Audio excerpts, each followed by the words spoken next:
tanggal 2 Desember 2022, insya Allah kita akan sama-sama putihkan Jakarta. Istighatsah kubro, sholawat besar-besaran dalam rangka reuni Akbar 212. Mungkin di Akbar pertama, Akbar kedua, Akbar ketiga, dan terakhir di 411 mungkin belum cukup jumlahnya bagi Pak Jokowi, karena tadi insya Allah di Akbar ke-5 atau di reuni 212 kita penuhi Jakarta dengan jutaan umat masyarakat. Mudah-mudahan itu menggerakkan hati Pak Jokowi untuk segera mundur. Mudah-mudahan sebelum itu Pak Jokowi mundur itu lebih baik. Jadi tidak perlu melakukan gerakan massa yang lebih banyak lagi.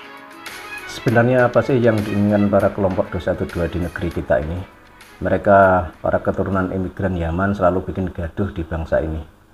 Bahkan para kroni-kroni yang benci dengan pemerintahan demokrasi juga tidak mau ketinggalan. Punya masalah apa mereka dengan Pak Jokowi? Kok setiap saat ngotot ingin Pak Jokowi mundur? Tiap demo entah alasan BBM naik, alasan reuni, selalu ujung-ujungnya minta Pak Jokowi mundur. Mbok sabar mas bro, Pak Jokowi tinggal 1 tahun lagi menjabat sebagai presiden di negeri ini. Nanti silahkan ajukan presiden yang kamu inginkan untuk ikut tampil di Pilpres 2024. Silahkan coba keberuntungan untuk menyalurkan hasratmu menguasai negeri yang indah dan nyaman ini. Meskipun hal itu kelihatannya tidak akan terjadi. Sebab bangsa pribumi Nusantara sudah paham cara kerja kalian. Trik menggunakan agama untuk meraih jabatan dan kekuasaan. Kalau kita lihat selama ini, kelompok mereka yang sejak tahun 2014 lalu berseberangan dengan kubu Pak Jokowi, ternyata belum bisa menghilangkan dendam. Apakah karena jago mereka kalah saat Pilpres waktu itu? Padahal Pak Prabowo sudah bergabung ke kabinet Jokowi. Karena Pak Prabowo lebih mencintai negara dan menginginkan rakyatnya tetap rukun, damai, daripada menuruti hasrat pribadi. Pak Prabowo tidak pernah melakukan gerakan yang arahnya menggulingkan pemerintahan yang sah. Padahal Pak Prabowo sudah 2 kali kalah Pilpres dengan Pak Jokowi.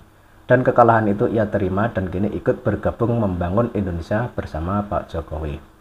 Pak Prabowo memang hebat, bisa membuang ego pribadi demi menjaga amanah yang suci, yakni kerukunan antar anak bangsa di negeri tercinta ini. Pak Prabowo memang kesatria sejati karena berani mengakui kekalahan dan melupakan dendam. Kemudian berkawan dengan orang yang dahulu menjadi rival atau lawannya, yakni Pak Jokowi. Nah ini kelompok yang dulu mendukung Pak Prabowo masih belum move on. Hingga kini, belum mau mengakui kekalahannya. Padahal calon presiden yang dahulu mereka usung sudah tidak berada di pihak mereka. Ini kan aneh. Terus kalau misal Pak Jokowi mau turun dari jabatan sebagai presiden, maksud mereka itu apa? Mau menggantikan Pak Jokowi jadi presiden. Terus yang akan mereka ajukan siapa? Pasti akan terjadi kekacauan di negeri ini. Masing-masing pihak akan merasa berhak dan berwenang menduduki kursi presiden. Dan bagi kelompok yang sejak dahulu ingin mendirikan negara khilafah di negeri ini, tentu juga punya angin segar. Mereka punya kesempatan dan peluang untuk ikut menambah runyam suasana. Tapi bumi pertiwi masih dilindungi para wali, masih didoakan para wali, sehingga mereka tidak akan membiarkan para penjajah bersorban dan perusak ajaran Islam akan berjaya di negeri ini. Dan Pak Jokowi tentu juga tidak mudah dengan begitu saja menuruti nafsu para pemburu kekuasaan berkedok jubah agama ini. Pak Jokowi masih punya tanggung jawab memimpin negeri ini 1 tahun lagi. Pak Jokowi tidak mungkin akan lari. Pak Jokowi pasti akan menuntaskan tugasnya hingga batas yang ditentukan. Dan rakyat Indonesia, dari Sabang sampai Merauke, dari Miangas sampai Pulau Rote, dari yang beragama Islam, Kristen, Hindu, Buddha, Konghucu maupun aliran kepercayaan yang lain, dari suku Jawa, Sunda, Bugis, Batak, Betawi, Sasak, bahkan suku Dani dan suku Asmat di pedalaman Papua sana, pasti akan membelanya. Salam Pancasila. Silahkan yang mau berkomentar, silahkan berkomentar. Terima kasih.